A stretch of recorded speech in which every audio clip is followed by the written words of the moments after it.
A rousing tune to get the blood pumping after a frankly pretty ordinary day for me, if I'm honest. I've been looking forward to this. I've been wanting to chat with Krystle ever since she went public in an incredible interview with Matt Wong on Discernable. If you haven't seen that, I highly recommend it. We're not really going to necessarily recover the same ground. I don't want to rehab the same chat with Krystle. I think there's so much more that we need to talk about. And so we're going to be moving on from there. And I highly recommend, if you haven't seen it, go back. Discernable is the channel on Facebook, and I'm sure they're on other platforms as well, but I actually don't know. But on Facebook, and have a look at Krystle Mitchell's incredible chat with Matt Wong on Discernable to get up to speed with sort of who she is and what she's done. And we're going to recap very briefly, but then we're going to move on from there. We're also hoping to be joined by Matt. Goodness, I nearly said Matt Ridley, but he's a completely different person. Matt Lawson. But he's had a tough day too. I think tough days are kind of a theme at the moment. He's had a pretty tough day, and we've just been chatting on Messenger. And look, my hope is that he will join us. But you know what? He's dealing with a lot. He's been shot, and at point blank range with a rubber bullet. I know he's not the only one, but his injuries were pretty significant, and it's been a big challenge for him. And I've got a lot of respect for the way that he has been working through all of that.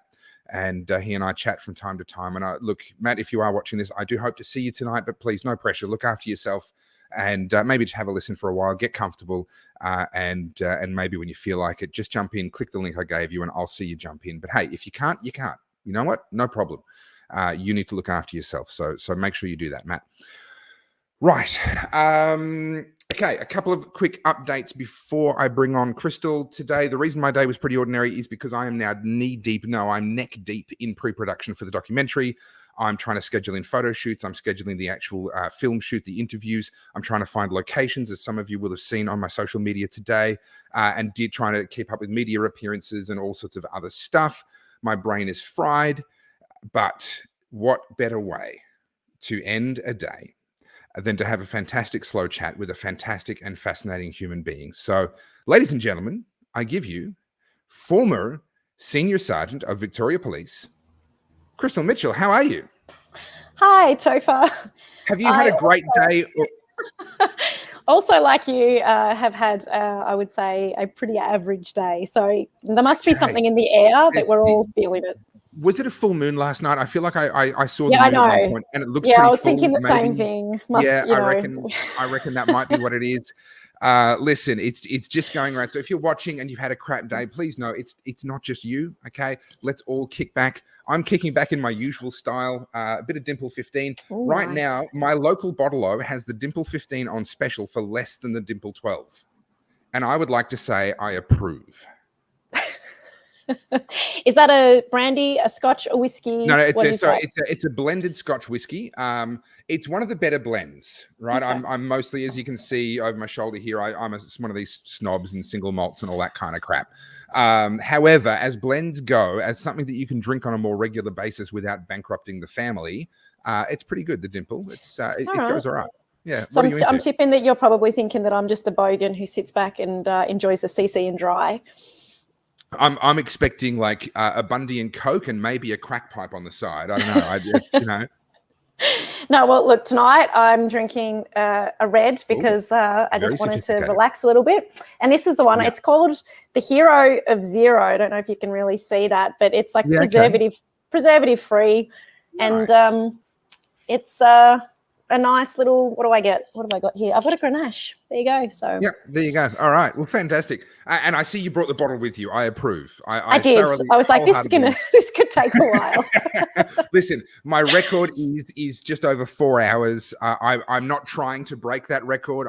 This is not a competition as far as I'm concerned, but just be aware, 4 hours is not out of the question, but we're getting, look. Right. And I'm totally not competitive or anything like that. So no, that's right.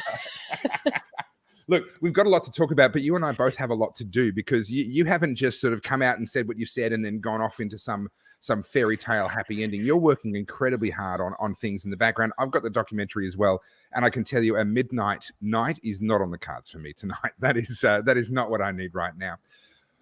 All right, where do we start? Krystle, there are some people who may not know 100% who you are and what you've done. And in fact, Matt Lawson, welcome. He's just come into the green room. We'll bring Matt on in just a minute or two, but I'm going to finish my question and let Krystle introduce herself. For those who missed Matt Wong's interview on Discernable, and may not be familiar with who you are, who you have been, what you've done, and why you've done it, what's the shortest reasonable version of that story? Sorry. So one thing, this is live, so one thing that Matt did have the benefit of was editing out my burp. I burp when I'm nervous and so, doing these type of interviews, and obviously the interview I did with Matt, it's not anything that's within my comfort zone at all. I was an analyst for a long time, and if you know analysts, we like to sit at our computers, be left alone, do our work, and have not much else to say. So speaking publicly, not a great thing for me in terms of you did comfortability. Yeah.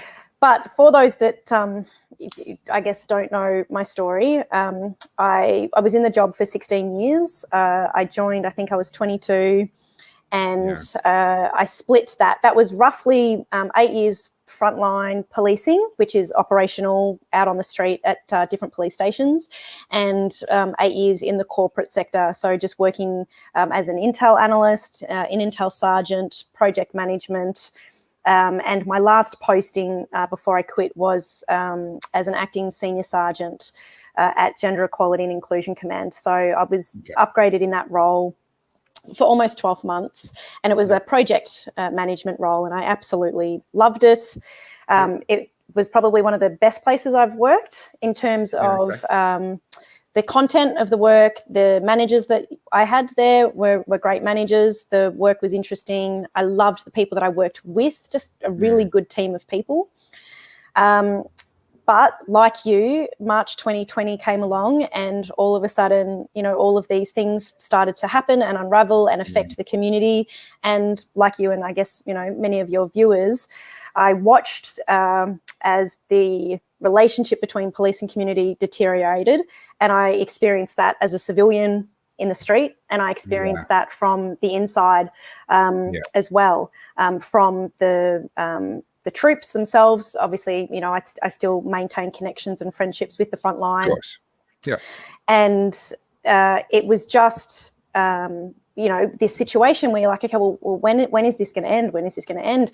And it was never really getting any better. It just seemed to get worse and worse and worse. And, you're looking to our leaders. So I'm looking to Daniel Andrews, who's our premier, and all I'm hearing is divisive language, insults, maligning, generalising groups of people, showing absolutely no empathy, in my view, to the people of Victoria, just constant belittling and judgment. And then I started to see that narrative trickle into the police force. I didn't see it at the start, and I don't know, maybe it was there and I just wasn't looking, but I didn't see it at the start. What I saw at the start was a police force that was very committed to working with the community during the pandemic, and very much a lot of the messaging that we got internally was about educating the community, talking to people about like what was going on and the risks and what we could do, and sort of having that sort of engagement and relationship.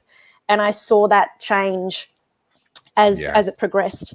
And then the narrative that you hear from the Andrews government suddenly starts to feel like the narrative that you're hearing from Victoria Police. And that's really where it started to concern me in terms of the politicisation and that relationship becoming to a point where you're like, well, who are we working for here? Because we all signed up to serve the community, and it really just seems like we've become this extension of the Daniel Andrews government. And instead of doing the job that we all signed up to do, we're coming down really harshly on issues that affect him and issues that affect the Andrews government. And, that became concerning to the point that I just couldn't remedy it in my soul anymore. I was like, I cannot continue to work for an organisation that seems to be so closely tied with this government that I absolutely oppose in terms of their management of the pandemic, the treatment of Victorian people, the way they've used Victoria Police, the way that Victoria Police has, allowed itself to be used. And that was probably not a very short introduction. I just realized I've just gone on a big monologue. I do need to interrupt you. I'm just going to bring on Matt and just sort out an administrative issue first. So Matt, thank you so much. Actually, let me get rid of that piece of branding there. Matt, welcome, man. Thank you so much for coming on. How's it going? Hi, Krystle. How's it going? Hi. Doing very well. What we've got at the moment, I think you must have shared with your audience the link that I gave you to get into the backstage area, because I've got a continuous stream of people jumping in to the backstage. So Alex and Laz, hi guys, I can see you, but you're in the wrong spot. You don't want them all on here. You need to share the link to the actual Facebook page or YouTube channel, and that's where they can watch from. Otherwise, I just have to keep on kicking them out from the back end of the studio. I've deleted it now. It's gone. Sorry. Thanks, mate. Really appreciate it. Now, Matt, so that was just a little bit of background for those that didn't see Krystle's interview with Discernable. I cannot recommend it enough. Honestly, it will make your heart sing. Okay, what she says in there will absolutely make your heart sing. And Adam, you've jumped in the back end. Can I get you to go back to Matt Lawson's page and find the correct link? He's updating that now with a link to the Facebook page. Thanks, Adam. Right now, yeah.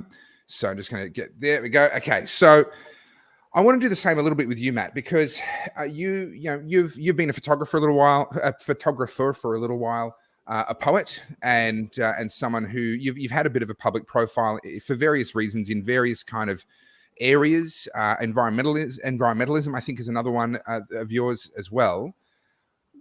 Tell us a little bit about that, the short version of who was Matt before COVID-19 came along, and then why did you get involved in the protests in the first place? What was it about it that actually made you go, no, I'm going to start showing up?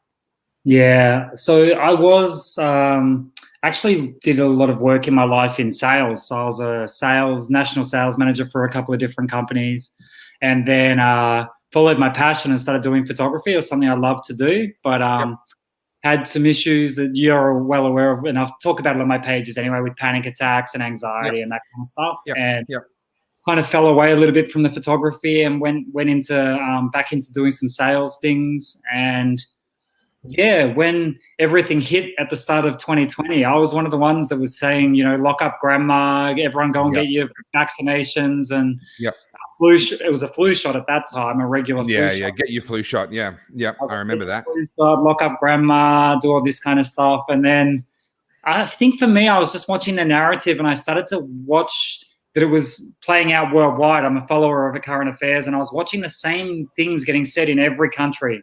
And you don't see that generally. It was the same spiel, the same wording. And it started to sort of bug me a little bit. So I really started to research. I started to dig deep and have a look. And when I say research, I'm not one of those ones that goes right down the rabbit holes. You've probably seen I'm quite conservative with what I put out there. And I won't put something out unless it's fact-checked by myself. Like, I really want to make sure I'm not leading people down the wrong path. And started to put information out there.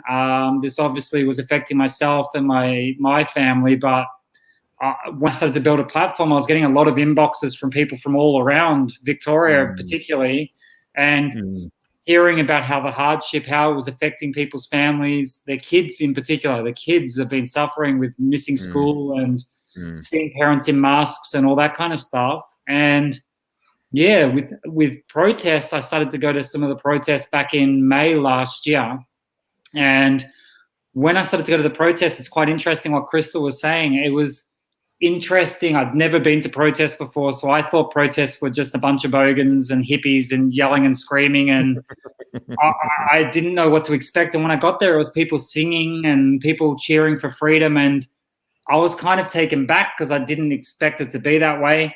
The police presence at these ones back in May last year, it was really quite interesting. Again, Krystle saying that there's a mixed bag of police officers, because we're all human beings in the end.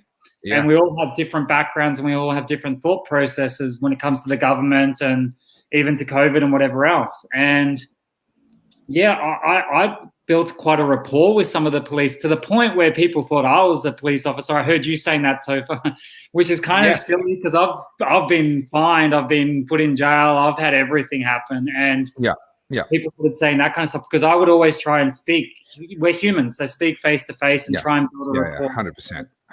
Yeah, I think it's been very interesting. And it's gone up and down through. When we're out of lockdown, the police seem very gentle and very much accommodating to any kind of protest. And when we're in lockdowns, it's like, I really truly feel there's suddenly an extra arm of the government, and I've never understood that, because I always thought the police acted independently for your best welfare, and it's been really hard. It's been like a bit of a juggling act as well, because I've tried to be a voice of reason, and it's nearly impossible when there's no reason. Yeah, well, you're right about there being no reason. Within literally about an hour of my arrest video going online, a conspiracy theory surfaced that they were actually two actor buddies of mine that had dressed up as police officers, and the whole thing was staged. Now, I have a background in acting. My show reel is literally on my website. Like, if you go to the topherfield.net website, you'll find it there if you dig long enough. And so some genius thought he was Sherlock Holmes and dug up my acting show reel and was like, this guy's just an actor, paid, what is it, crisis actor. I got accused of being that too. Yes, yeah, no, and people there are some people that are just conspiratorial anyway. It's just how they are. But there's a lot of people that aren't ordinarily that way, but their cynicism is dialed up to 11 right now. Yep. And it makes it really difficult for people that want to try and be the voice of reason. You end up in between the two sides, and you get punched from both sides. Exactly. It tends to be how it is. So, Krystle, you were telling me just before we came on air a little bit about some of the responses that you've had, and you were giving me a specific example. But aside from that individual example, overall, what is the message you're getting from other members that may have been your friends before, or I don't know, maybe newbies are reaching out to you that you don't know? What's been the response from inside? So from the front line, so the members that are actually the ones that are out there having to enforce these CHO directions and operate a policing role in and during a pandemic, the response has been overwhelmingly positive in terms of thank you for being that voice, thank you for saying what you did. The response from upper command, so from inspector and above, has not been favourable at all.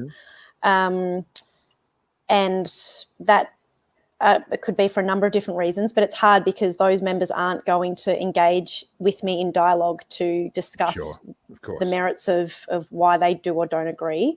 But for the front line, it has been overwhelmingly positive. There has been, as I mentioned to you just before, I told Topher just before I got on here tonight that I got my first hate mail via Messenger from an old friend of mine. So we used to work together.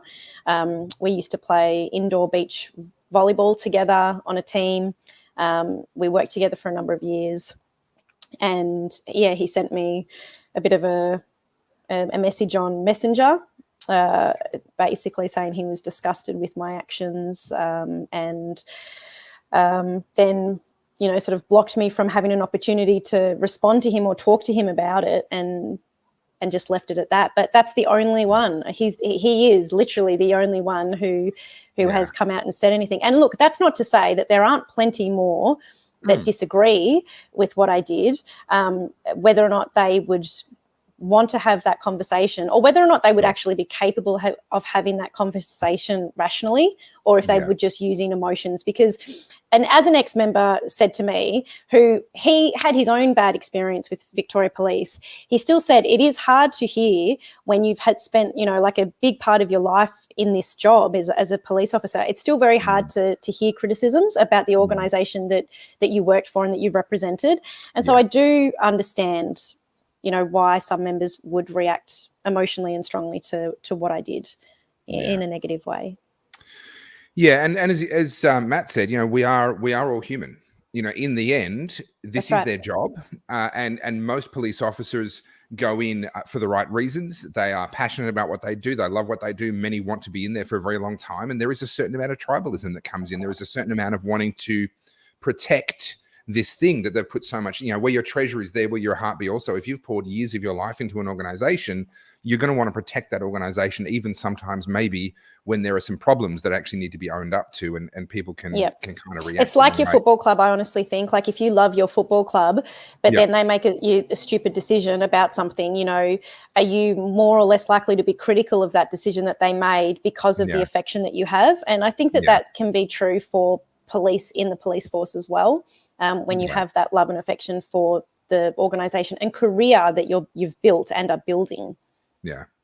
So, Matt, I actually intended to have it lined up to play, and I apologise. My day went to crap, and I ended up just getting on here just before the show anyway. So I don't have it lined up, but there is a video showing the moment when you became the very first person to be shot with a rubber bullet in all of these protests. Obviously, they've been used before in other contexts, but in this particular context, in hindsight, Matt, I know a lot of people will have seen the video, but I want to set up a premise, and then I want to ask you a question. The premise is this: anyone that follows your work will know that you do try to work with the police. You do try to de-escalate. There was, from the very same day, there was an example of you. Tell us about the officer that you were helping. I don't know the full context around that, but you ended up chatting with an officer. What was that? Yeah, we were at so the walk sort of headed up to Parliament House, and honestly, at every single protest I've been to, I've been able to have really good chats with lots of officers. A lot of really great conversations. Some will recognize a face. You might have had this too, and they'll give you a thumbs up or a smile or whatever, because they just know you're the person who's not going to cause trouble or angst. And at this stage, it was outside Parliament, and there was a kettling type maneuver starting to happen. I don't know if it was a full kettling maneuver or if the back end was open for people to go. The back end was open. I can confirm that, but they were definitely aggressively blocking us off from heading north along Spring Street. I remember that. People have, I think, PTSD about getting kettled. So they decided that they were going to break through the line. And when everyone broke through the line, all I could see was bodies flying everywhere, police with batons, like whacking people, which I thought was really kind of weird. Like, they were already breaking through. I don't know what a little whack on the ass was going to do to really change anything. And as I saw a couple of kids, young kids who had been pepper sprayed, and I went back towards the police and just pleaded, please put away the pepper spray. There's no need. It doesn't make sense. And as I did it, a young officer came towards me, and he'd obviously copped a hit in the nose. I think they said that day someone got a broken nose. So he had a big cut across his nose, and I went up to him.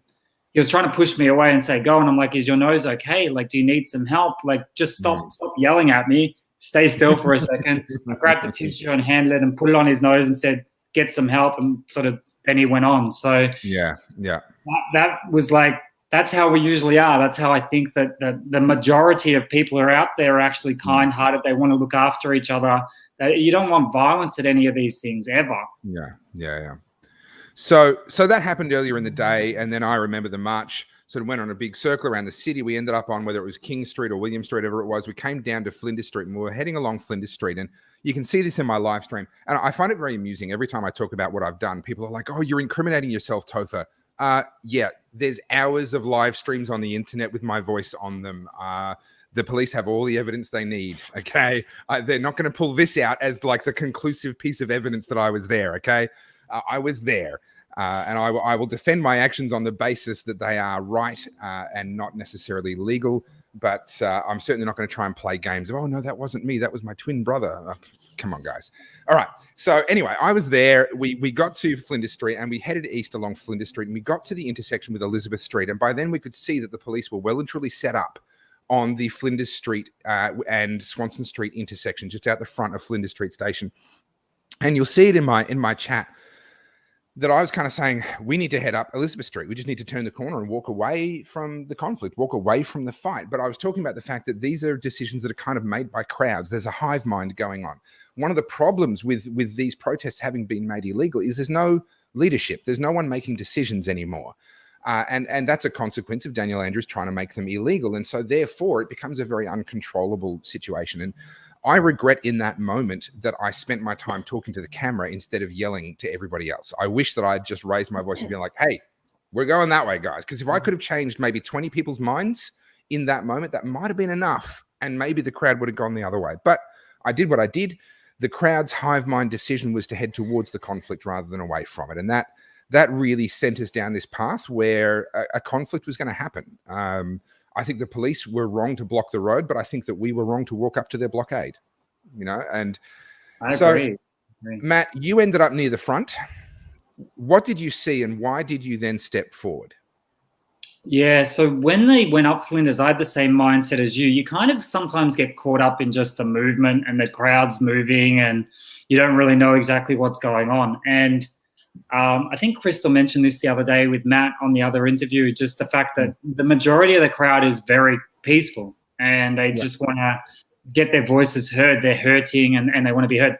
when it moved up there, I could see, there's some flares getting lit up and whatever else. And I don't agree with that kind of stuff being at these protests, but for whatever reason, they started surfacing towards these protests. I've never organized anything. The reason, as you say, is you can't be an organizer. I've been a police liaison in other ones back before lockdown happened, and I still got arrested anyway. That's how small the communication is. I got arrested at the end when I was the one trying to liaise with the police.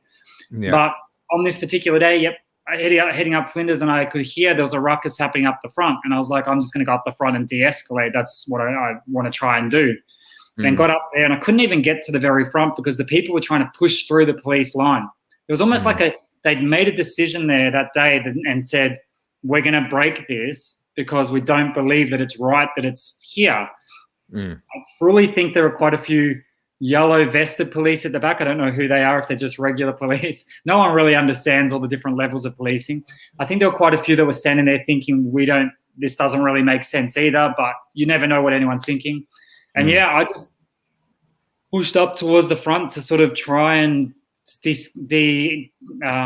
take things back, pull things back a bit. There were already some really amazing women up the front of the line doing the same thing. I remember that. They were literally putting themselves physically in between the two lines. Yeah, no, I remember that. Particularly, there's 2 or 3 that stand out to me. I think they're Islander. They might be Maori or Islander, Pacific Islander of some sort. My apologies, I don't actually know. But I saw them there, and they were doing everything in their power to try and ensure that the protesters kept their passions in check. Yep, they're always trying to de-escalate everything, and I kind of generally in that position, I'll get up the front and try and do the same thing and sort of be there where they are. And on this particular occasion, I couldn't quite get to the front. There was a bit of a ruckus. People were yelling and screaming. It's a protest. People yell and scream. That's what happens at protests. It's not a picnic. And then, from the left side of my eyesight, I could see a guy with a gun. And it's not something I've ever seen in Australia. And I just started pointing. I wasn't aggressive. I had a phone in my hand it's not like I had a weapon. And I just started saying to the guy, to one of the head guys that I'd seen at a lot of protests, they're not going to use that. There's no way. Why has he got a gun? He's not going to use it. I think your words on the video are, you're not going to do that. You're not going to do that. Yeah. Under the circumstances, with all of the noise, do you think that any of them were actually able to hear what you said? Oh, I'm sure they could. I was probably about 3 to 4 meters away and just saying there's no way he's going to do it. You're not going to do it. You're not going to do it. And then, obviously we saw the footage. They popped off with a little pepper spray gun. The pepper balls. No one had any idea what was in the gun, but I didn't think they were going to shoot. And it was the pepper things. And obviously I got hit in the wrist, got hit in the stomach. And Can I just cut you off and say, with the benefit of hindsight, after you'd been shot with the pepper balls, do you still believe it was the smartest thing to do to turn around and look at them and say, do it again? Yeah, no. Was that perhaps a tactical error on your part? Not the smartest. I think it's one of those things that when you're put in a situation like that, sometimes your adrenaline does make you say, and I think the police do it in some instances too, where a protester will say something and the police will, even though it's something where they'd usually step back, they'd step forwards, because stepping forwards is going to sometimes de-escalate. I thought by saying do it again, there's no way they were going to do it again. I was like, there's no way in the earth they're going to shoot from 3. Like when you go to paintball, you learn don't shoot someone from close range because you could injure them. Right. Yeah, that's a paintball. And the next one was the baton round, and that was the hardest I've ever been hit in my life. And again, it was from about 4 meters away. And I don't know. Again, I got up and I think I was waving to do it again. But in all honesty, I can't believe how much it hurt. It hurt so bad, man. Well, I saw the photo. Sorry, Krystle, sorry, Topher. I was just saying I saw the photo and I was just horrified. Like, I've done paintball. I love paintball. It's a lot of fun. And obviously, you show off all your bruises afterwards. Yeah. But that image just was just horrific. It was a horrific photo. And listening to you tell and share your story, it really just breaks my heart. And I was shocked and disgusted at at that level of force that was being used. I I'm not sure if that's the first time, but I feel like that was the first time that it had been used in that type of situation for a protest before, that we hadn't used the pepper guns, the pepper balls, or the soft bullets at protests. I could be wrong, but, you know, I've worked many frontline protests that, you know, have had issues before, and we never had that type of arsenry available. So I don't know if it means anything to you as me, a civilian who's no longer a copper, telling you that I'm sorry that happened to you, but I genuinely am sorry that happened to you. I feel like I've watched the footage back, and I've seen footage from different angles as well. And I actually feel like there are a lot of police officers who could not believe it had just happened if you watch their faces in the background.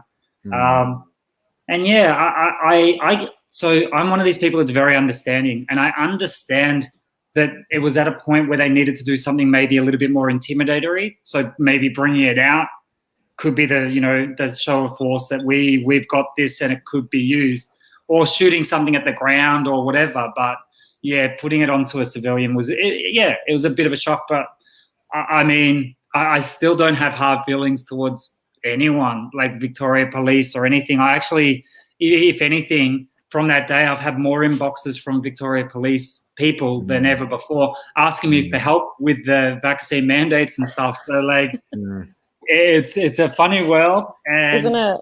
Yeah, I just think, you know, people are put in positions. You get put in positions in all kinds of jobs. I'm sure you guys have been put in positions before, and obviously, Krystle, you've walked away.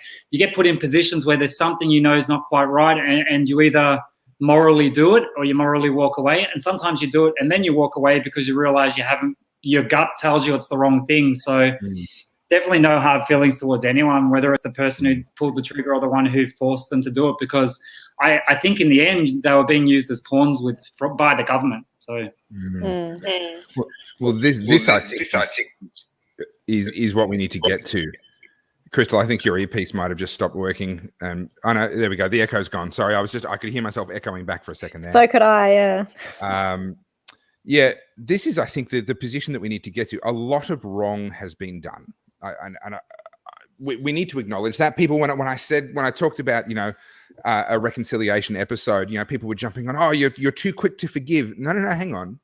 Don't misunderstand me. This isn't about putting it all in the past and no one's going to face consequences and blah, blah, blah. This is about actually, let's get the good people together, regardless of which side we're on, because actually we've been artificially divided onto two sides. And we'll get to that in a minute. But the division is artificial. And if we can get the good people together, working together, yes, we need to hold the bad actors accountable. And that goes for both sides. And there have been bad actors on both sides. That accountability needs to come. But we've been divided by, I would say, one of the most masterful politicians in Victorian history. And I don't mean that as a compliment at all. But we'll get to that in a second. Krystle, one of the things that I'm very aware that many in my audience may not know, and I'm sure I don't know the full extent of, is that in amongst the protests, as much as, yes, the vast majority are there for the right reasons, they don't want to cause trouble, etc., protests attract people who want to cause trouble. Protests, whether they're there as part of our cause or whether it's just opportunism on their part, and they're like, hey, there's going to be a fight, I want to be a part of it. Some pretty awful stuff has been done towards police officers. And could you just talk us through, just at a very high level, a few of the incidents that you're aware of? Because I'm aware that there are probably people watching right now that actually aren't aware of any of this. So as a serving police officer throughout your time, you are made aware of certain people who will regularly attend all of the different protests, and they're there to take the opportunity to escalate violence and to have an opportunity to have a punch on with police or a coward punch. And so you go to these protests ready and with that in the back of your mind to be aware and on the lookout for bricks being thrown, bottles of urine, all sorts of disgusting things that will be thrown at you, you'd be spat at, all kinds of things. And it's in an attempt to escalate the situation so that a melee occurs, and then in that that chaos, those people who are actually, they're not at the front, they're sort of like hiding as cowards in the middle, and then they launch their bricks, or they launch their bottles of urine or whatever they've got, and then that escalates the police response because they're now seeing this heightened reaction from the protesters. And so then they have to have an alternative response. A response, yeah. And then chaos ensues, and then those people come out of from hiding within the protest. They come out and they jump on the police while they're trying to hold a line. And they might be holding a line because that was the direction that they were given. And then you've got people who have been kettled that are like, well, I'm not going to stay here, so I'm going to try and run through. Yeah. And then as those people are running through, those cowards are coming in and they're punching police, and they're breaking noses, they're breaking ribs, they're kicking them when they're on the ground, and they're doing it with every bit of joy in their heart, and then boasting about it on their socials. And that was the only reason they were there. And they didn't give a shit about your cause. They just wanted to fight with police, and they are the cowards. And they're the ones that need to be held to account, as much as we talk about the two sides and the accountabilities that need to be had. Yeah, look, I couldn't agree more. And I don't say this. One of the reactions that I get when I bring this up with some people is like, yeah, but the police did something worse. That's completely beside the point. I don't give a shit. Right? This isn't about balancing up who did what worse, right?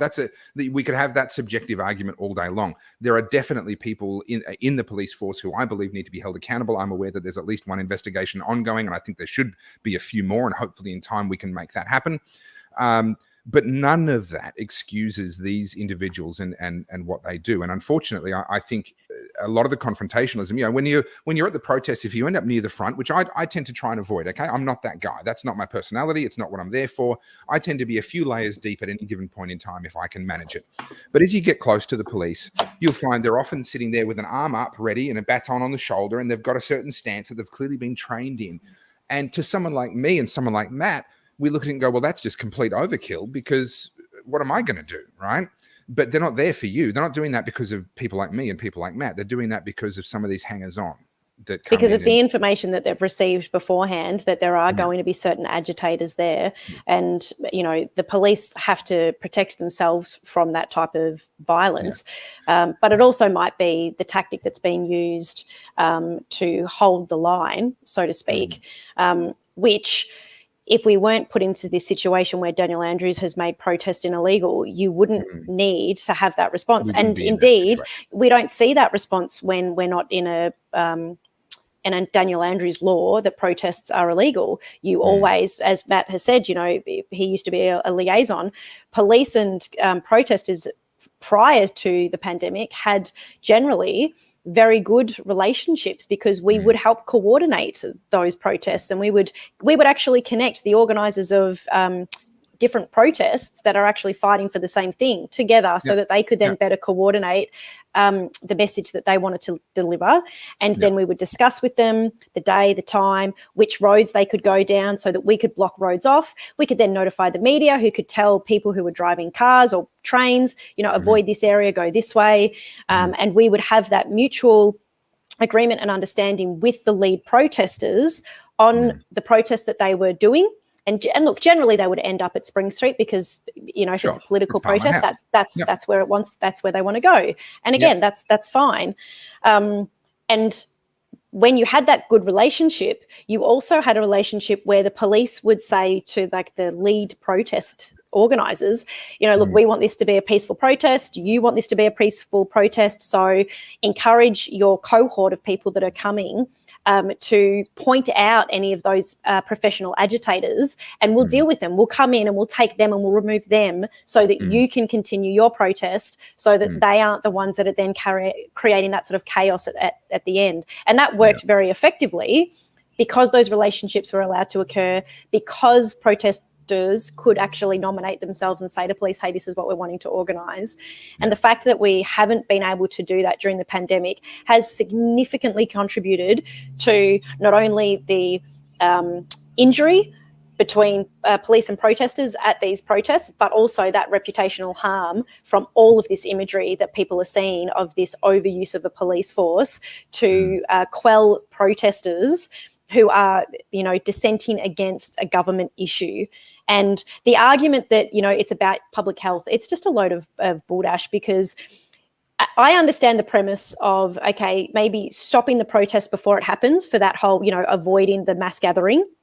If you want to, if you want to believe that's a reasonable show direction, the attempt by police to stop the protest from occurring is fair and reasonable to stop the mass gathering, if you believe that. But once the mass gathering, accept the premise, which I don't, but yes, yeah, exactly. If you accept that premise, so then following on from that, if the group then manages to converge, all right, so they've already arrived together, the mass gathering event has already occurred. So the risk of transmission, as they claim, it's already there. So then why have this huge over proportionate response to the fact that it's already the risk is already there, the risk has happened, so you can't change that, you can't get rid of it. So then why have such a response is what I wonder. So, Matt, you've had a lot of police officers wanting to talk to you since you sort of shot to fame for all the wrong reasons, I guess. What are they saying? Let's put aside the mandatory jab side of things for a moment. What's their tone when it comes to what they've been ordered to do in regards to protests, etc.? It's very similar to what Krystle's saying. So it's funny that your language and what you're saying is pretty much exactly what I'm hearing trumpeted through 200 plus other people through Vic Poll. And what that is more than anything, we used to have trust and the relationship was amazing. And I think Topher maybe said this, or other people have said this.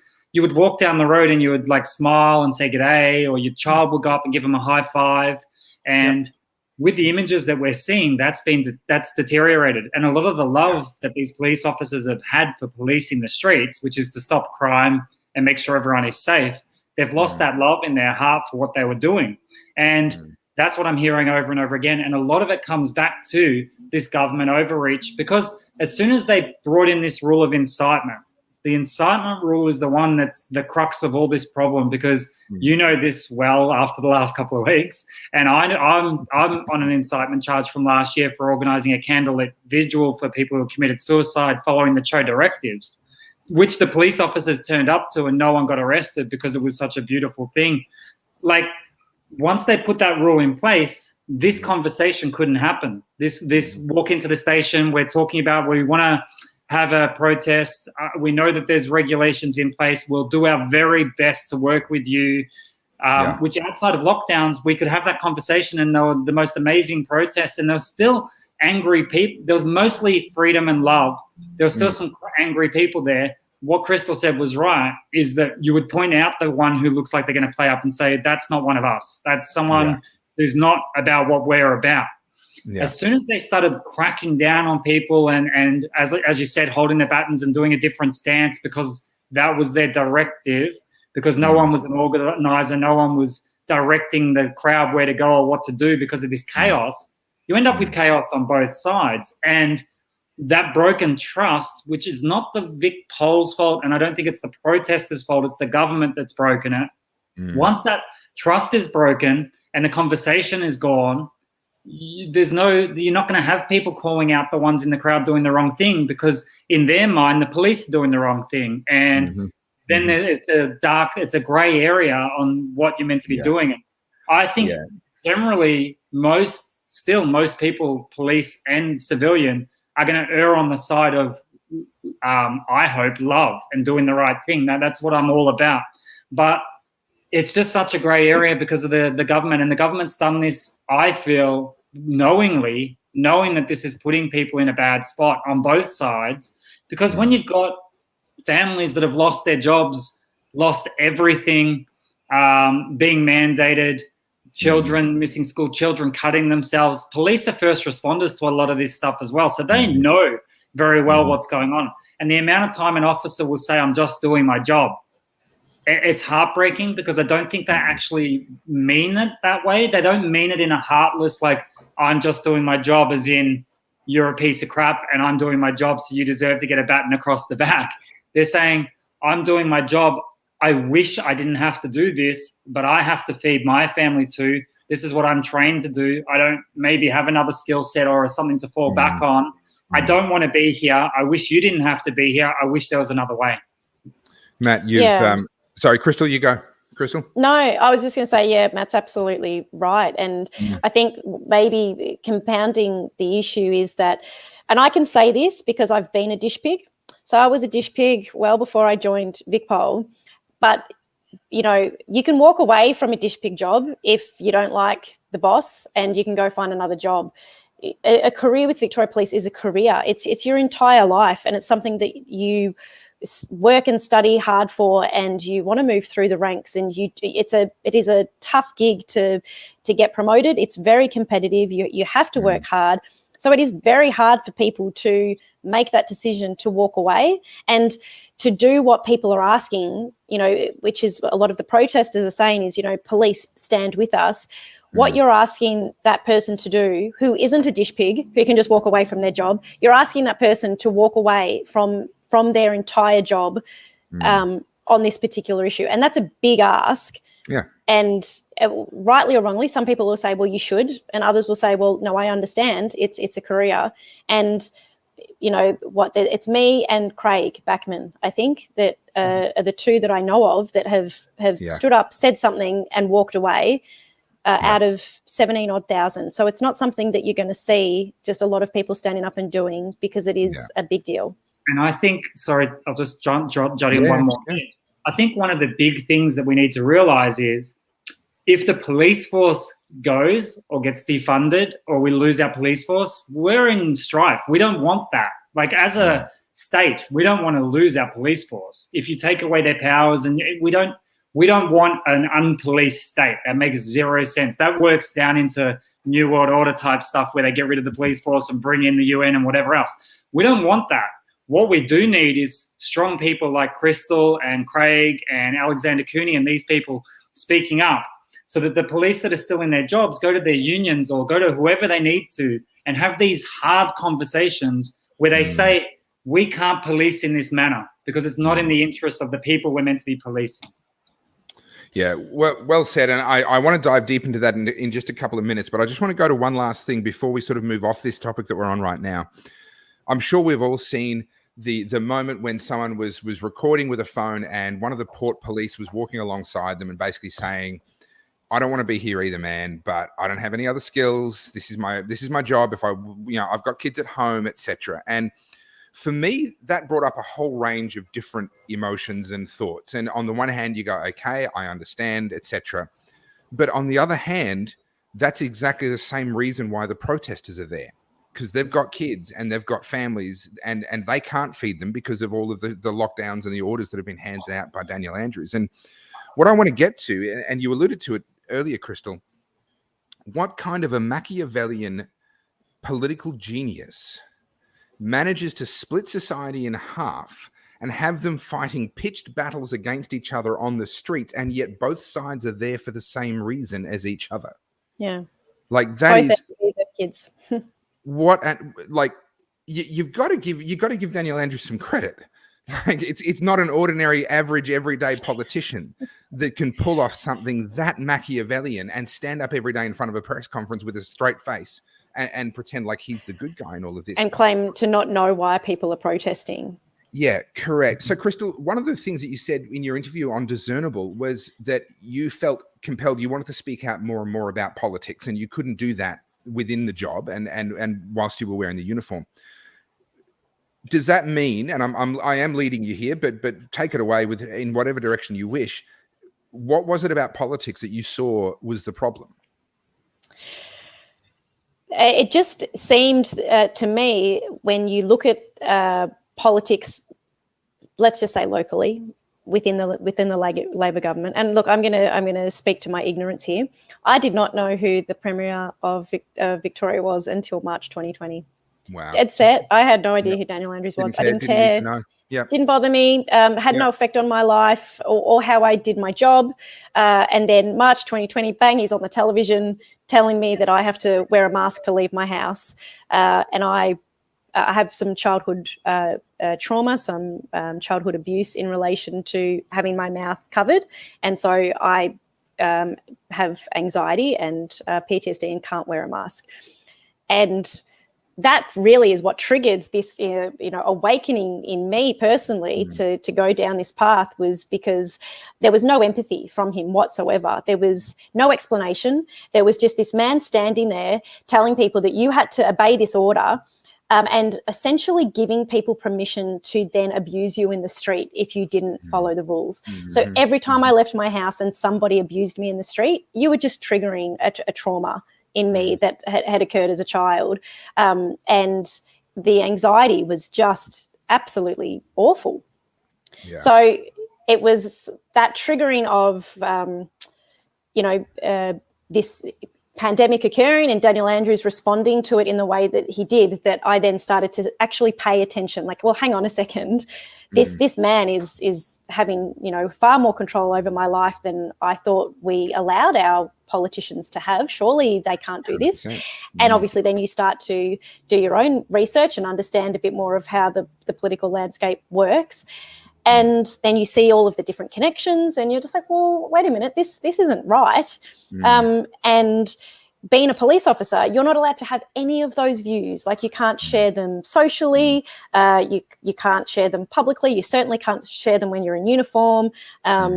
And it just frustrated me significantly to no end that there was all of these things going on, the way in which we were policing, the reputational harm, the politicization, not being able to do or say anything about it, that, caused me to then go down that path and say, you know what, I love my job, and I think that I am going to have to give up my career for this. Yeah. So, Matt, from your perspective, and I know you talk to a lot of people, what are some of the stories that you're hearing from other people around how they've been affected by the lockdowns, et cetera? I mean, there are those who live in a bubble and like to believe that it's all fine and we can all just sit at home and it's about saving grandma.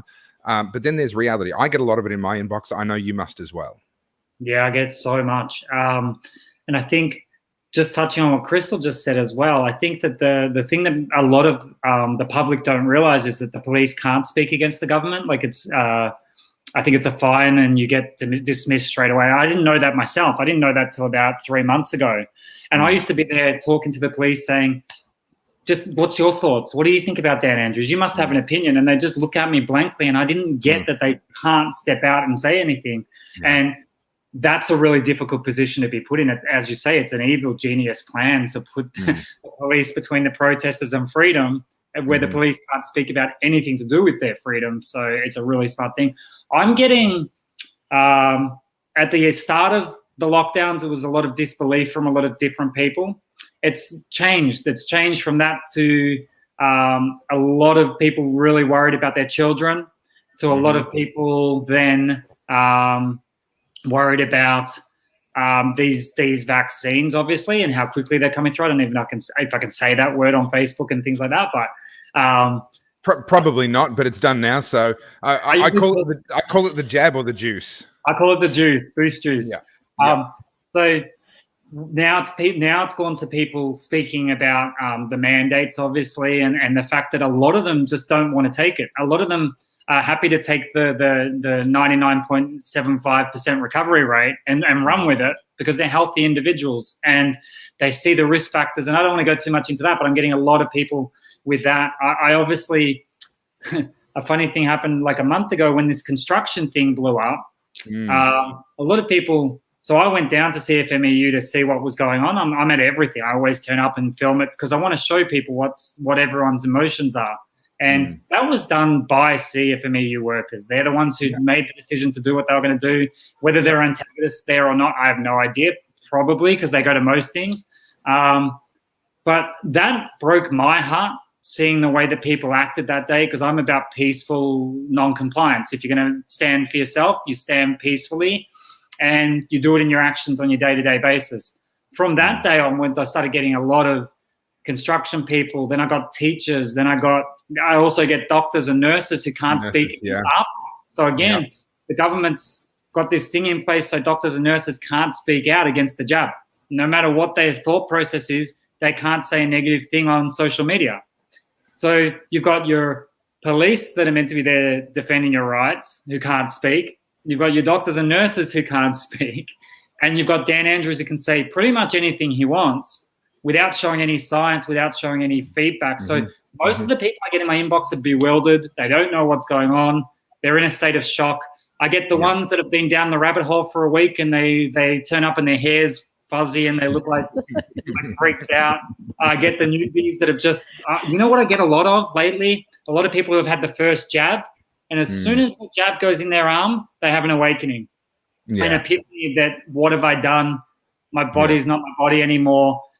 And they're in my inbox. So to be honest, and you know this very well, Topher, I've had a bad couple of weeks since I got hit with that rubber bullet, because my thought process was everything's going to get better, we're going to get free, and everyone's going to hug, and that's going to be okay. And it's kind of like that moment was like, it was like the wind came out of me literally in my whole life.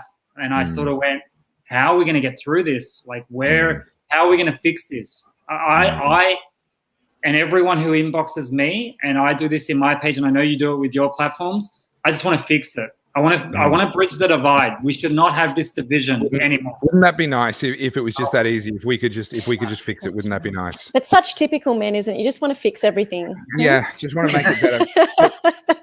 I want to share a story because I you know, for those that are watching this, you know, Matt, you and I are talking about the messages that we get. I had another one today. I get multiple every week, and I can't respond to every email I get, every message I get. There's literally, it would literally be more than a full-time job just doing that, and I wouldn't get anything else done. But there was one that came today, and I thought, you know what? I think it's time that I actually share with everybody the sorts of stuff that is in my inbox every single week. Certainly not necessarily every day, but most days. Matt, I'm sure it's the same for you, and I'm sure these stories are playing out for thousands and thousands of people. And before I read this story, I want to preface this by saying we are going to get through this. All right. It's not going to be the work of a moment. It's not going to be tomorrow, but we are going to get through this. It is going to get better. This is going to become a part of our history, not our present. But there is a lot of work to do between now and then. And part of that work is, I think, to connect everybody with the reality for those that are really being hit hard. And this is one of those stories. So I was chatting with this chap for a while. He was abused horribly as a kid, and ended up with a number of different mental health and personality issues that arose out of that. A heavy dependence on marijuana to try and manage his symptoms. But if you've got a borderline personality disorder, that and marijuana don't tend to play very nicely together. And so he was in a horrible, horrible spiral, and he dragged his way out of that. And he got himself back to the point where he had a couple of kids. He was engaged to the mother of his kids.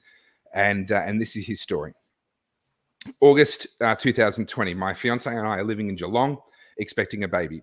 We're informed that we have to have him at the Royal Women's. We have to stay at a motel in the city for 6 weeks leading up to the birth. We were promised compensation for the hotel. However, we later found out that Geelong is only 83 kilometres from the hospital, and the minimum for reimbursement is 100 kilometres, so that never materialised. We got evicted from the house in Geelong because we couldn't afford to pay both. We moved to Frankston in September 19th, 2020 to live with his in-laws, his fiance's parents, until February 2021, and then we secured a private rental in Frankston. In late April 2021, I have a mental breakdown, and I remove myself from the house to focus on me so that my kids don't ever have to see that again. 2 weeks of paying for my own accommodation, as I had made the decision to leave the house on my own, so I couldn't get any support. I was ordered by the courts, and this sentence doesn't quite make sense. I was ordered by the courts or police. Centrelink can't help with crisis payments, I believe because he had left voluntarily. And no one will help with accommodation. May 12th, I send a message to my drug counselor. So he'd rehabilitated and was still wrestling with marijuana addiction, saying, sorry, I forgot. I forgot to turn off my location, and she found me minutes before the train came.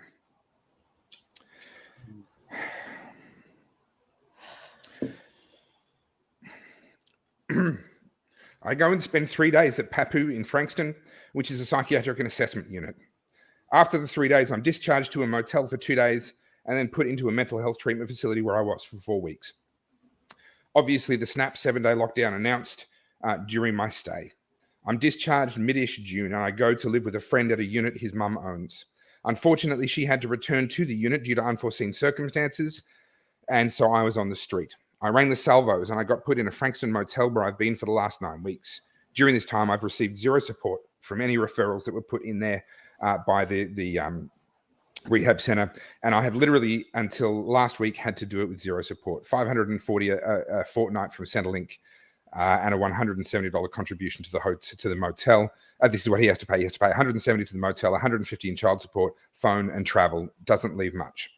According to Centrelink, although I was in a psychiatric facility for 4 weeks, again, because I did it myself and I wasn't charged with any criminal offenses, I don't qualify for any crisis payments.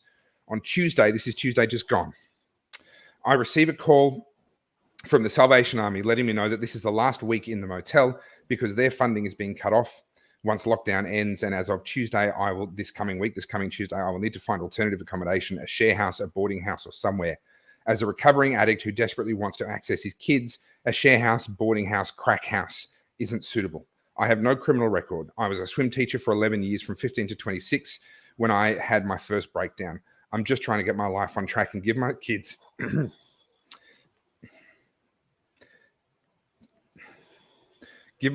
role model that I never had growing up. This government doesn't care. The rich are getting richer while the poor suffer.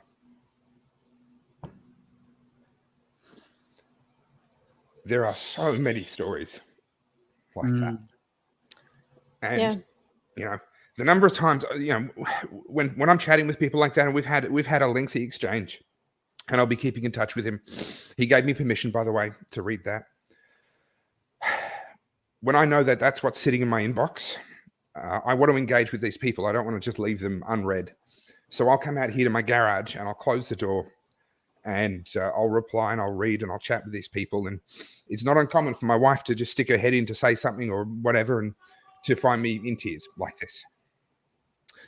Yeah. And so when I go to these protests and I hear a police officer saying, I just have to do this to feed my kids, I find it very hard to feel sympathy for that police officer. I mean, initially at the surface level, you go, yeah, okay, that makes sense.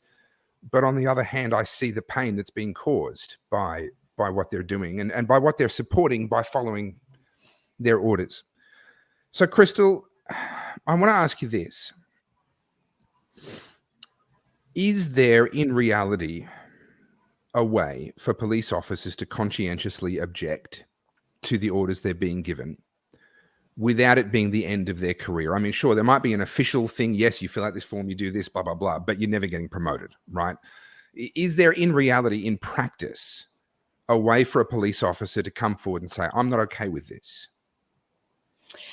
Well, I know that there's a number of police officers who have indicated to their bosses that if they got rostered on to go to these protests, number one, they would probably not attend work that day because they were not mentally up for the challenge and they would take a personal day. Or two, directly, boss, if you roster me on for that protest, I'll be walking with the protesters. So you can be tipping that they don't get rostered to work that protest. There are a lot. Is that career suicide for them? Is that going to go onto their record? It can be for some. And that's the thing. If you're, if you've already made your decision about how far up the chain you want to go and you're comfortable with where you're at, well, you're probably more inclined to do that. But if you're just a Connie, just starting out, well, you're too scared to look sideways out of fear of getting into trouble for doing the wrong thing. So they're just going to do what they're told.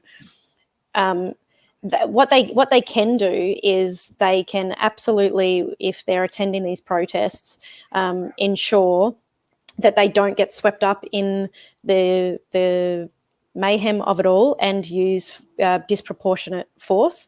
They also can make sure or demand from upper command that their safety is maintained as well, because at the protests that happened in Richmond, where the line broke through, that single line of police officers who I think, from what I've been told, so it's not, I can't confirm, but what I've been told was that a number of those coppers that were on that line where they got run over and basically bowled over by a bunch of protesters, they had all just recently graduated.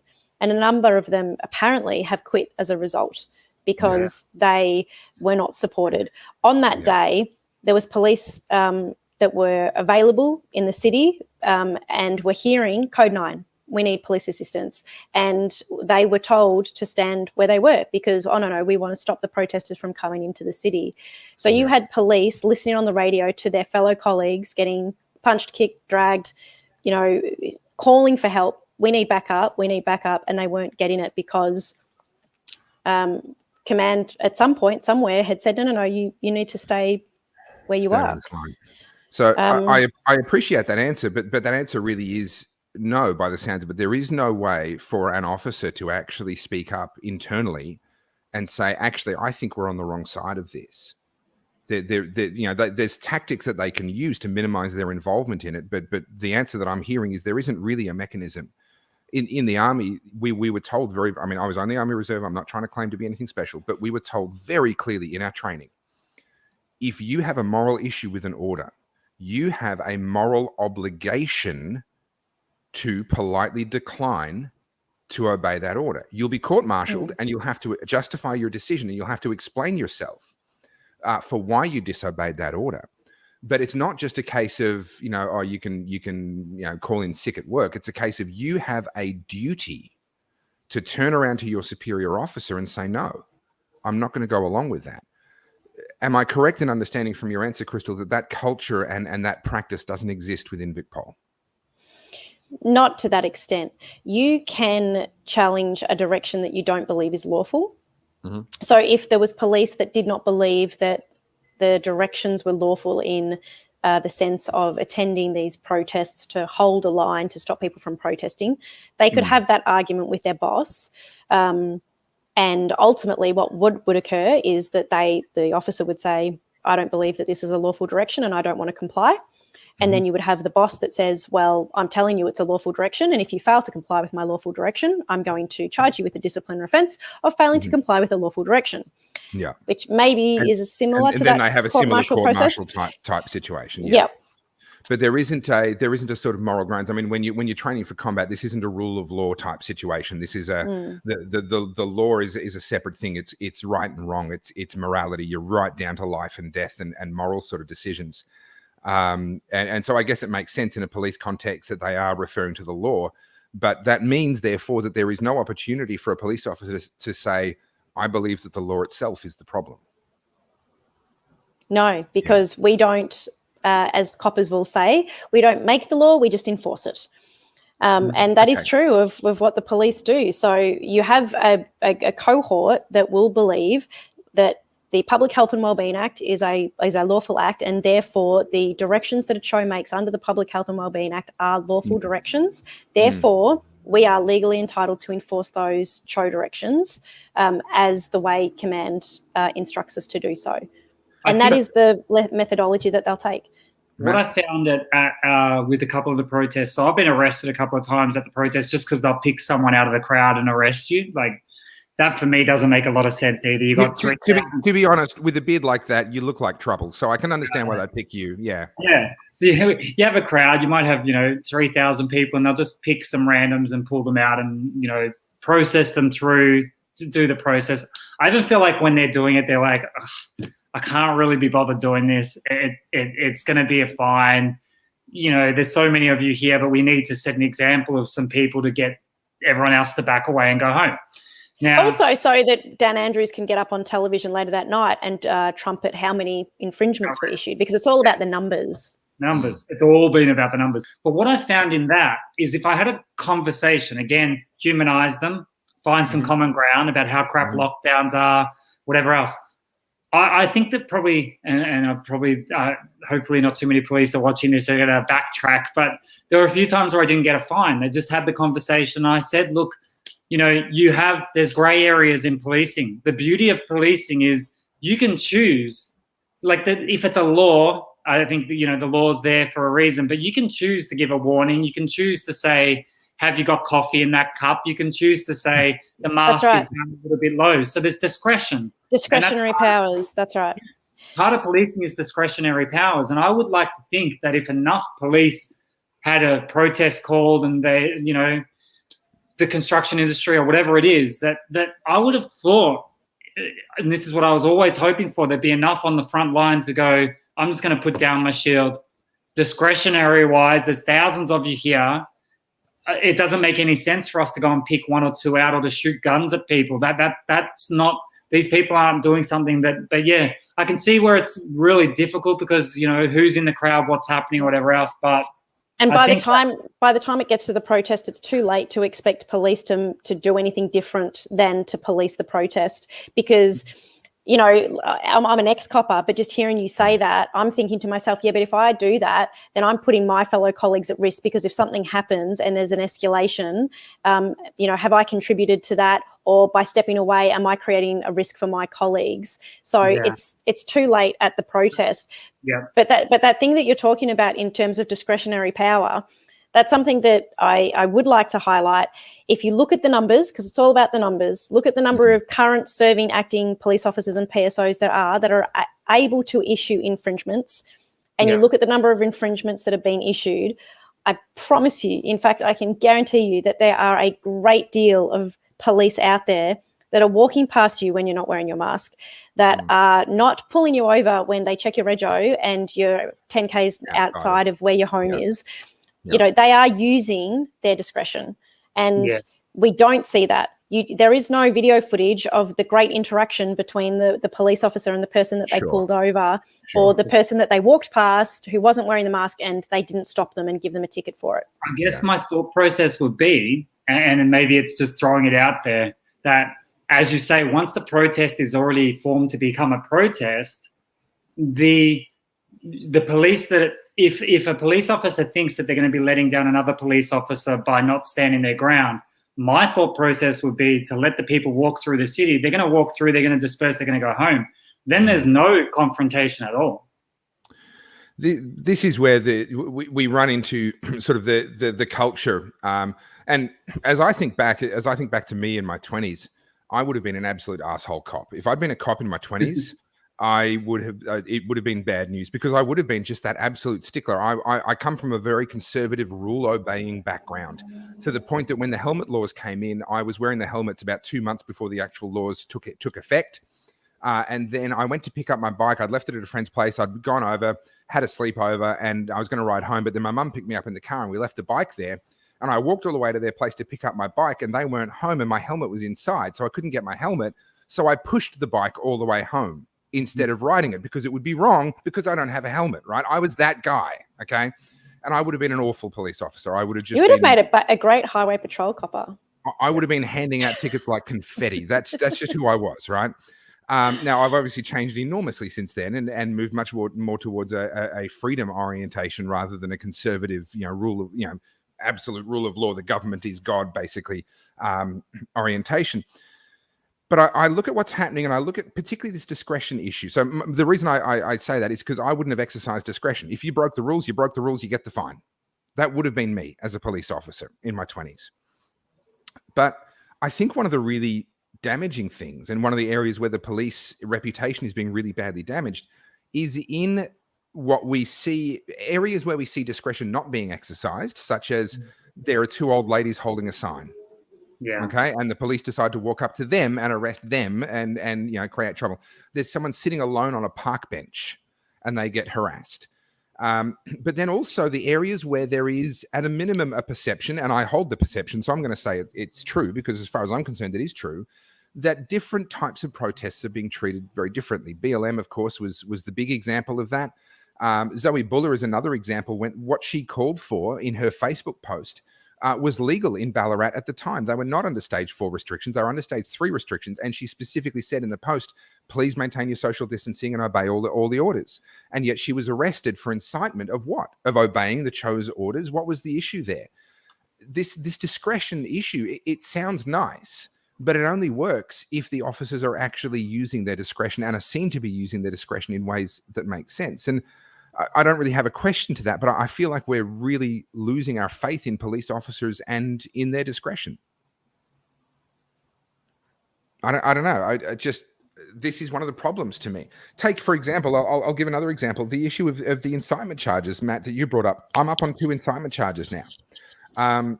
Incitement was a crime that was brought in. It was introduced in legislation for the purpose of making sure that we could hold accountable, for example, a terrorist mastermind. Yeah. They might not have been the person who made the bomb. They might not have been the person who set off the bomb, but they incited the person to do all of those things. And we need to hold those people accountable. Okay, fair enough. And people warn whenever these new laws come in, people say, oh, but that could be misused. That law could be misused. And the answer is always yes, but the police are going to use their judgment. They're going to use their discretion. The court system is going to use its discretion. And now we see incitement charges being thrown at mothers who are trying to organize legal protests that are compliant with the chose orders. What happened to discretion? I mean, I understand your argument, Krystle, but I'm not seeing it in reality. That's where I saw the politicization of the police. Because so for me, it was like, well, hang on, this girl, Zoe, she's this pregnant woman. She's organized this protest. I don't know the full circumstances. Obviously, I wasn't involved in that investigation. Sure. But my understanding is that either A, she misread the show directions and thought she could do a protest that was legal, or B, the protest that she was planning was legal, and for whatever reason, the investigators determined that she was doing something that was insightful. But either way, you looked at that situation and you're just like, this is such a massive overreach, and we don't treat like hardened criminals like this sometimes. Like this is full on. And this is political, because she's organizing a protest about a political issue, and we're coming down on her really, really harshly about a political issue. This doesn't feel right at all. Where was the discretion on that? Did the police have the opportunity to have discretion, or were they? Sorry, maybe. Oh, yeah, there we go. We got you back. Sorry, you broke up for a second there. Oh, sorry about. Yeah, maybe I've got dodgy earphones. I don't have a job anymore, so I can't afford to buy new ones. So I was just saying, so maybe you referenced that if you'd have been a cop in your 20s, you would have been a stickler for the law, and maybe that's what you're seeing. The police force is a very young police force, so the vast majority of the front line are new and junior police, because we've seen this really big influx of members. So look, it might be that I know as a junior copper, I was probably less likely to use my discretion because you lacked confidence in what you were doing. And so you looked to others, or you just followed the letter of the law because that's the safe way to operate. And then as you get more senior and you understand how the system works, you're like, okay, well, I can see where I can use my discretion appropriately and not. And maybe that is like a little bit of a contributing factor, that it's a more junior police force, more 20-year-old Tophers that just want to follow the rule.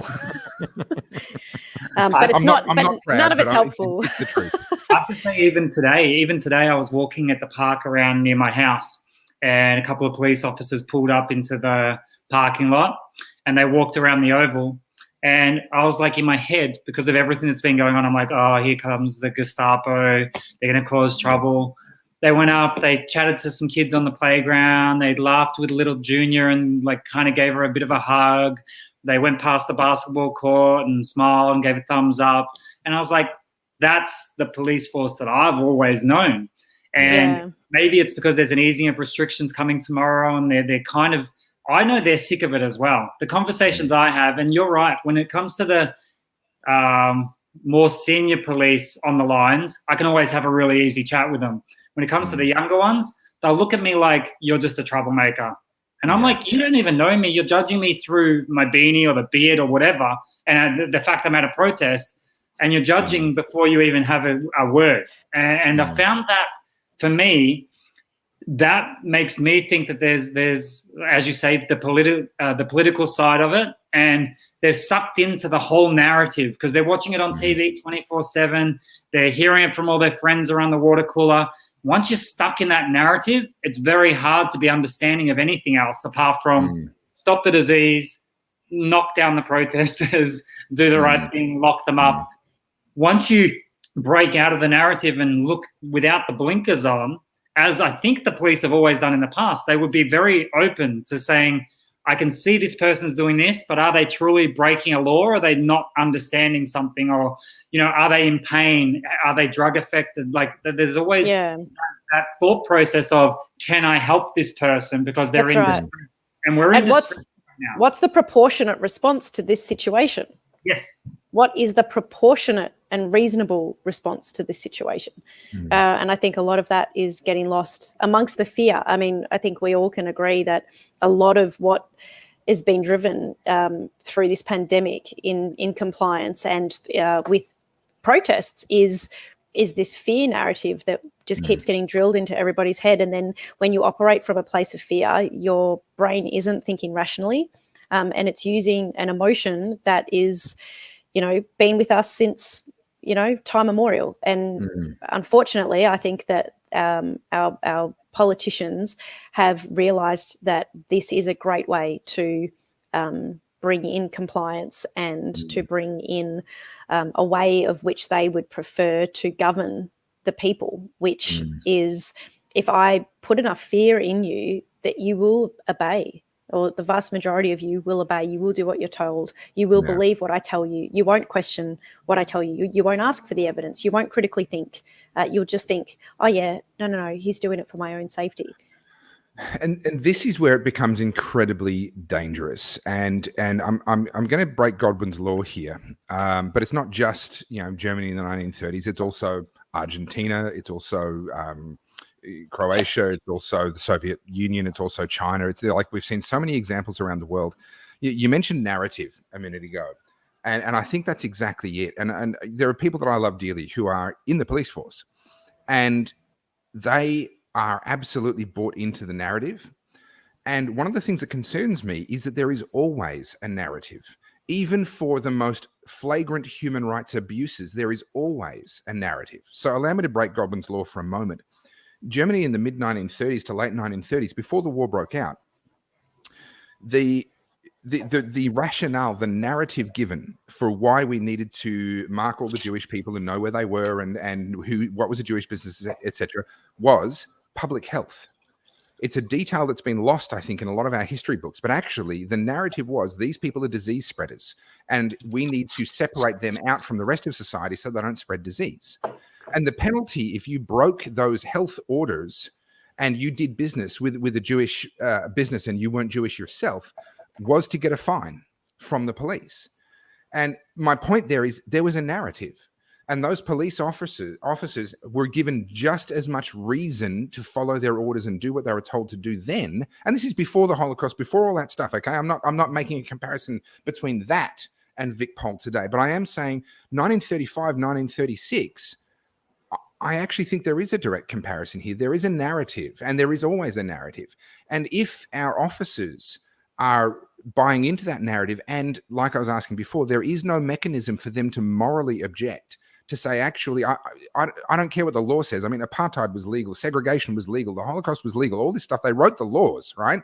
If there's no mechanism for officers to say, actually, I don't care what the law says, this is wrong morally, then I think we're in a dangerous place. I'm not saying we're going to the same place, but I think we're in a dangerous moment in history if that's the case. Am I going too far? Is that unreasonable? You know what really ties in with that is that a lot of people that initially, I hate to say woke up, but initially broke out of the narrative and started questioning things had come from countries that had gone through communism, war-torn countries. They're the ones who started inboxing me first. And they said, I don't like where this is going. And I was like, what do you mean? The police, they're following a government narrative. And I was like, I didn't really get it at that stage. And I started researching all that stuff. I knew quite a lot, but I didn't know the preemptive thing to war or the preemptive to this or the preemptive to that.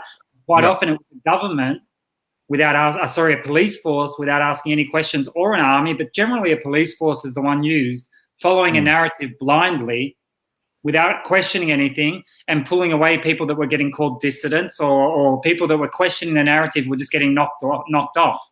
They were being silenced. Or just arrested or placed under house arrest or whatever the case may be. Whatever it needed to be, the break to to keep a narrative in play and to keep the fear factor going, to bring in the legislation or the law or the control, because I think this is all about control, you need to stop anyone that speaks against the narrative. And I can't think of anything in recent history where there's only been one side to the story. But that's what's happening here. Matt, there are coppers who have come, so they're first generation Aussies. Their parents have fled from those countries. These coppers are telling me, my family and I are planning to return to those countries that they fled, where those issues occurred, but they don't exist anymore. That is how dire it is. These people who experienced that and talked to you exactly about the writings on the wall are saying, we're leaving. We are leaving because they are that scared of the direction that this is heading. Yeah. Okay. So I don't want to finish on a negative note. So let's talk about a way forward. How the hell do we unscramble this egg? Like, honestly, let's put aside, okay, not to say that we're not going to hold people accountable. Absolutely, people need to be held accountable. But let's put aside everything that's happened and just accept the reality of where we are. How do we come back from the edge of this cliff? What is there a viable pathway back? I think so, but it's going to take a lot of work. And it just means simply that people like the three of us and everybody else out there that is trying to do their bit, it just keeps working and slogging away to bring it back. Matt talked about those two coppers that walked around the playground the other day. They probably were there desperate to have some positive engagement and hope that some kids would want to engage with them. I have no doubt that the police, the frontline police en masse, will jump at the opportunity to re-engage with the community, to start building relations. The pressure needs to be placed on the people in power. Our leaders need to feel the pressure to take the responsibility. They also need to be held to account, absolutely. But they need to lead from the front and show how to bridge the gap and to heal and to have unity. And if they do that, and look, I'll be frank, I don't think that we have space for the Andrews government to do that. I think that it needs to be someone else. But that needs to occur. And Victoria Police will always be Victoria Police regardless of who's in power. But I think that Victoria Police will have greater capacity to heal the divide under a different leadership in Victoria. Yeah, and I think I agree with pretty much all of that, and I think there has to be a separation of powers as such. There can't be, you can't have a police force that, so you elect a government and there's got to be an opposition, which I don't think we truly have in Victoria. So you've got to have an opposition, and then the police force does what they think is right by the law. Now, if the government is stopping the police force from talking out against what the government is putting down as an edict, like this is what it is and this is the way it's got to be, there has to be the separation of powers. So whether that's a Shane Patton or whoever it is saying, I understand that this is what you guys are putting out there. And I saw an article yesterday, I think it was, where the police are saying that they want to work out a way that protests can be held through pandemics, but they're speaking to the government about it. I don't think it should be a matter of speaking to the government about how to do it. The police should say, we're putting together a framework where protests can happen peacefully. Like, it doesn't make sense that you're questioning and asking the government for permission to be able to do this to keep the people safe on both sides, because we want everyone safe. Myself personally, I want no division. I don't want division. We're not different people. We all go to bed and put on our pajamas and have our glass of wine and we all sleep and we wake up. We don't all put on pajamas. Yeah, well, I can't speak for you, but like, we all breathe the same air, whether it's masked or not. And we can't have this division. We need to fix it. And I just hope more people speak. Just speak. If something's wrong, speak up. Say something. Morally, if your gut feels it's wrong, you trust that gut instinct and say something. Absolutely. I think for me, there's three things that I personally believe need to happen if healing is going to come. My concern is, and what I don't want to have happen, is that we end up with my entire generation having to die out before reconciliation can be made. I think that's going to lead to really bad outcomes over the next 60 years in this state. But I think three things need to happen. There are people, and I would say the people at the top, And I mean politically, but also unfortunately within the police as well, because I think that Shane Patton and Luke Cornelius and others have failed in their duty of care, in my personal opinion. But there are a number of people that need to be held accountable at the top, and then there are a number of individual officers that need to be held accountable and need to be seen to being held accountable for their actions and what they've done individually. I think that's number one of three things that have to happen. Number two is exactly what you're saying, Matt. This idea that the Victoria Police work for the government is completely wrong. The elected politicians make laws. The police then apply those laws, and the whole point of the separation is they apply them equally across everybody without any reference to politics. The government should never be allowed to meddle in operational matters for the police. It's not their job. And anytime a police minister who is an elected member of the government comes to the police commissioner and says, hey, can you do this thing for me? The police commissioner should tell them to F off in no uncertain terms. That is not their role. It is not an appropriate use of that power. We need to redraw that line, because whether true or not, there is certainly an appearance and a perception, and I think it is true, that the police have become political. They are now operating at a political level rather than an unbiased law enforcement level. That's the second thing that's got to happen. Reintroduce that separation. The third thing that I think, in my opinion, has to happen, and I appreciate your comments on this, Krystle, because you've helped me to refine my own thinking on this, is we need to see a charter, a commitment being made by every police officer that they will speak up, and there needs to be a genuine mechanism, not a little bureaucratic thing off the side that ends somebody's career. There needs to be a genuine way for a police officer to be able to say to their superiors, as an officer, in good faith and in good conscience, I believe that we are the ones doing the wrong thing in this situation. And for that to actually be heard. Now, if they get it wrong, then okay, they suffer the consequences of getting it wrong, but there's got to be a mechanism by which they can do that. And that's got to be culturally acceptable within the police force for members to do that. Yeah. And I think if all three of those things happened, the top are held accountable, the police are politically removed from the influence of the government of the day, and individual members have to make a choice. Either you agree to and accept this charter that places upon you a moral responsibility to speak up if you believe it's necessary, or if you don't want to agree to that, you may find another career. Thank you for your service. Okay, I think it's got to be that black and white. And if those three things happen, I think we can move on. I think we can heal. And I think that all three things are achievable by a change of government. And I say that because, so let's address the first issue that you said. Sorry, and I've already forgotten. I think it's no. So holding the leadership accountable, holding the leadership accountable, right? Police leadership accountable. So. Yeah.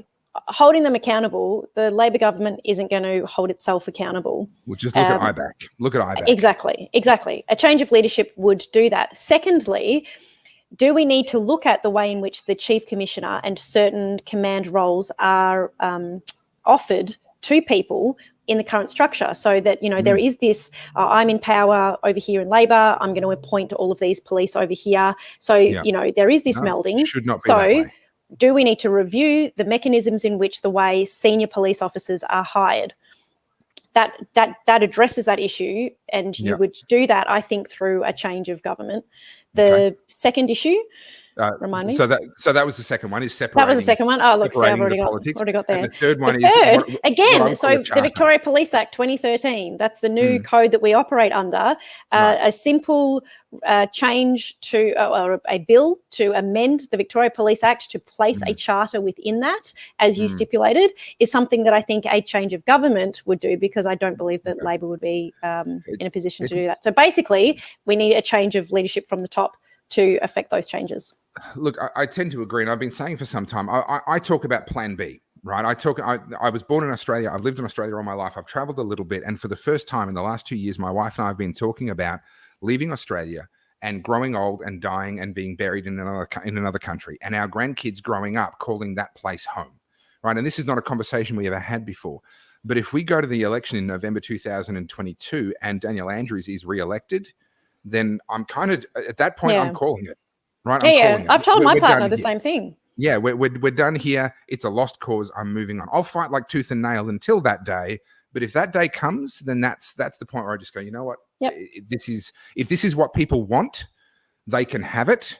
But I'm not going to condemn my children and my grandchildren to living in that that Yeah, future. I'm exactly the same. The line in the sand for me, I've told my partner, is exactly the same.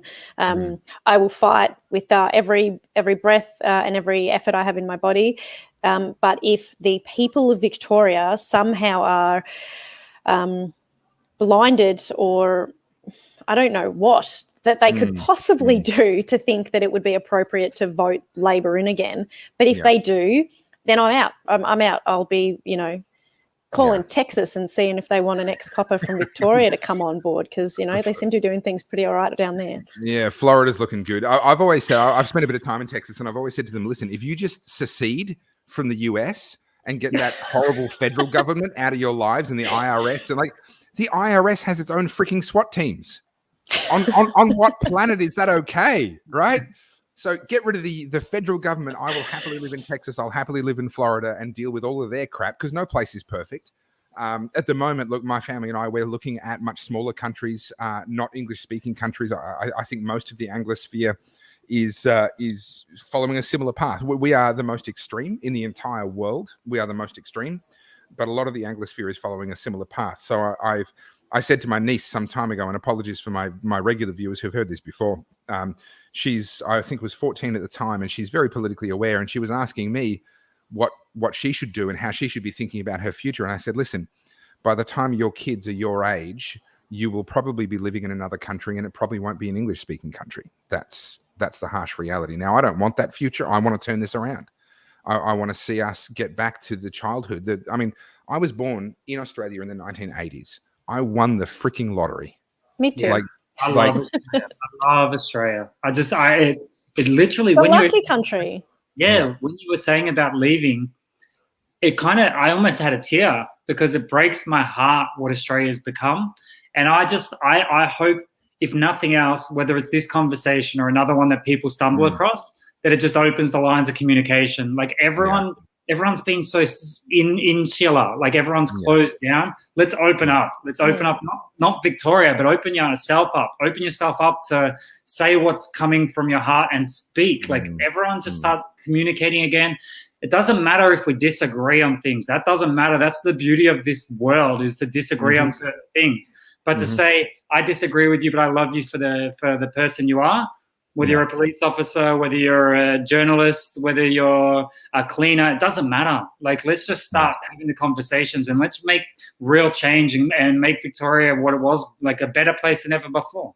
Absolutely. I remain eternally optimistic that we will turn this around, and that Victoria can return, Melbourne can return to being the world's most livable city.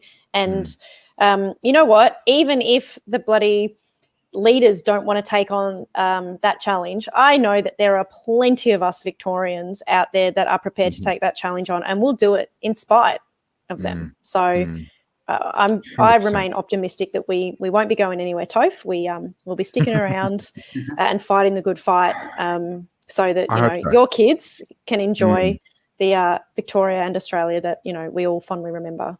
Yeah, look, I can't think of a better way to leave this conversation than what you just said, Krystle. Thank you.